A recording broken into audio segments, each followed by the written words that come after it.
Oh, they be coming around to Boulder when they come. They be coming around to Boulder when they come. Ladies and gentlemen, I thought today was busy. A lot of you joined the show. Welcome. Subscribed. Appreciate you. It's getting hot. I told you after the big W last week and the things continue to go the way they're going, it's going to get a little bit hotter in the good kind of way. 5-star quarterback, Julian Lewis. Cornerback decommits from Alabama. Heads up. Oh boy, the bombshell has been dropped by Tom Loy, national reporter for 247. Not a beat writer.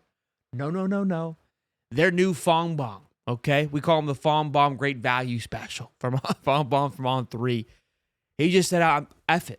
I'm sending it." He goes, I hinted it on our recruiting show Friday, but decided to roll with it tonight. I'm putting in a 247 Sports crystal ball flip pick for USC top 247 quarterback commit Julian Lewis to eventually land at Colorado. Oh boy.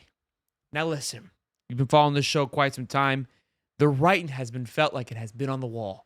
USC is an absolute shambles. Misery. Disgusting. A big thing for Julian Lewis was a solid defense. That was his words, not mine. We've seen what the defense has done. But we know not only what Julian Lewis brings to the table from a quarterback perspective, from a recruiting perspective, the ability to pass it off from Shedeur Sanders to Julian Lewis, right? All that alone, massive. Massive. But it means more than that. And we're going to get into that in just a few moments.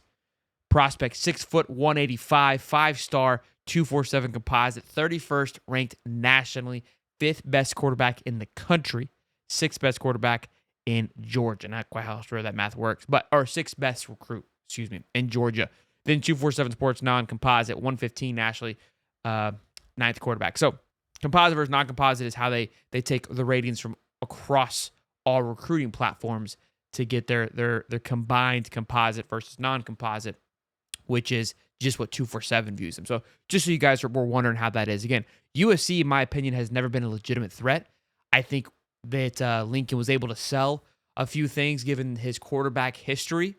But with Miller out there not looking so hot as of late, going to another quarterback, things not looking to be a bright future for USC, and even Lincoln Riley at USC, I'm not surprised here. He was set to visit Indiana this past week. That didn't happen either.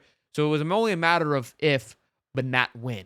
And here we are. But like I said, this news is going to send a jolt through the stratosphere. Now, I also like to kind of counter your chickens before your eggs before they hatch. And so what I did is when I go over these next few names is try to foresee of what this recruiting class could look like from where it is now. But the moment after, a few moments after this news broke, this broke.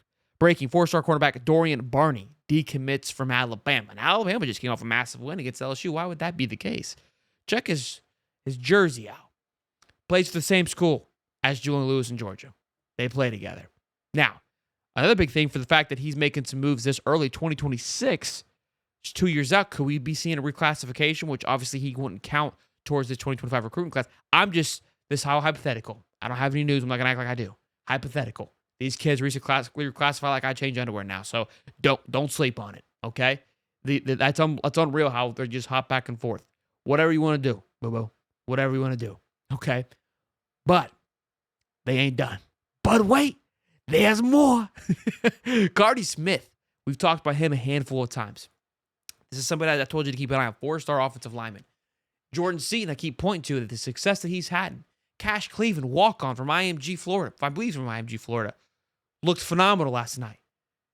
You heard Coach Prime in his presser today. A little bit of a recruit pitch. I don't care if you're 3-4, 2-star, 1-star, walk-on, what have you. We're going to develop you and give you an opportunity. And when we put you in there, you're supposed to function. We're not going to look at you and say, no.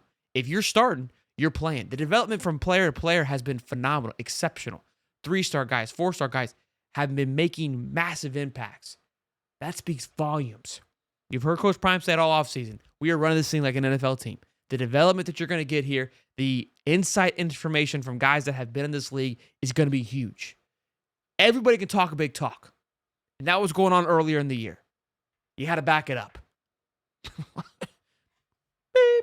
beep. It's done did backed up. Okay? They're at the station. All aboard. We're rolling. Okay? That's what we're rocking and rolling here. If they were to land Julian Lewis and Cardi Smith, because again, DeCorian is for 2026, so I can't add him to the calculator.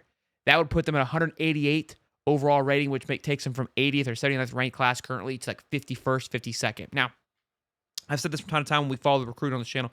I wouldn't be too concerned with the rating because obviously we know that Colorado focuses heavily on the portal. I said, let's focus on the positions they go after. What do they need to get? Lineman has been a big component to me.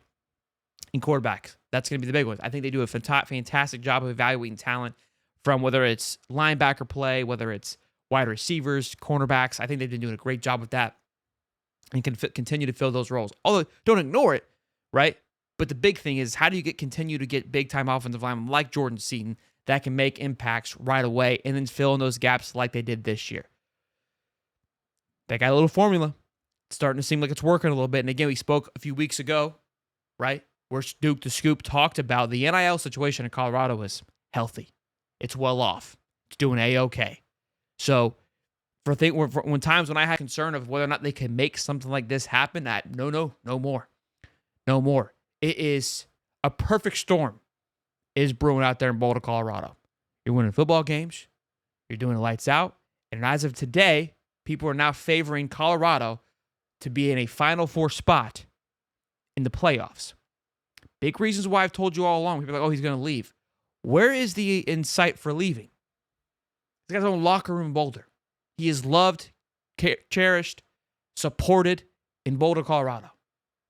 And you can stay in the Big 12 and have a clear path to the playoffs outside of the massacre that's going on in the SEC. You have 7 teams tied right now, and basically 6 or 7 teams that could come down to a coin flip in the SEC. Okay? It's not as sexy as it once was. There's too many avenues now. Too many avenues. Kids see that as well, too. All schools now, with 12-team playoffs, you have an opportunity, a big spotlight to be able to be seen by anybody and everybody. It's happening. It's cooking. Let me know your thoughts down below. Your thoughts on all of this. It's interesting stuff. Could be huge. Could be monumental. He's done it almost every year he's been in the game. Landed himself a big one. Started off with Travis. Then it was Cremani. We know that worked out, but still. Then it was Jordan. Could we see a Julian next? It would be huge. Thank you guys for subscribing and smashing the like button. We just surpassed 11,000 subs. The video you guys loved today. Much appreciated. Again, continue to show your love. Continue to show your support. Let me know in the comments section. Where do you think this class ends up? How many linemen? How many wide receivers, etc.? Who do you think? What's your big target in the portal?